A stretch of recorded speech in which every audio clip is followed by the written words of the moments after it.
Цифровые технологии стали неотъемлемой и важной частью любой сферы деятельности в промышленности. Примерами применения цифровых технологий в рамках программы «Трансформация производственного блока» стали такие проекты, как цифровые модели месторождений, интеллектуальные системы планирования и обработки информации, центры управления операциями, автономный бутобой и другое. У нас есть такая глобальная стратегическая цель – это обеспечить безопасность производства, обеспечить эффективность производства. И, соответственно, к этому крайне способствует развитие цифровых технологий, прежде всего безлюдное производство, по сути, минимизировать контакт людей с опасными производственными объектами, с зонами риска и так далее. Цифровая трансформация в «Алроса» внедряется поэтапно. В числе важных задач – замещение иностранного программного обеспечения. Процесс масштабный, и именно здесь компания привлекает якутских разработчиков.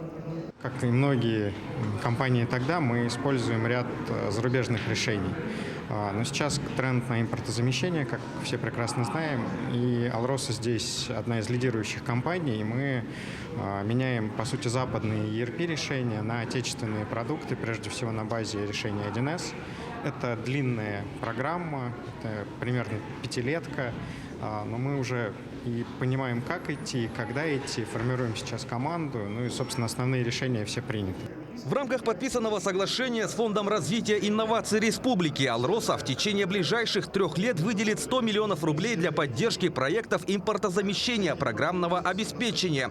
Разрабатываемые программные продукты будут полезны не только «Алроса». Компании-резиденты IT-парка Якутска смогут масштабировать их, предоставляя другим крупным российским компаниям. Мы вместе с Фондом развития инноваций поддерживаем те продукты, которые не только специфичны для «Алроса» и для конкретно наших задач, но мы поддерживаем прежде всего коммерческие продукты, которые можно будет выводить на рынок. У нас уже есть несколько примеров.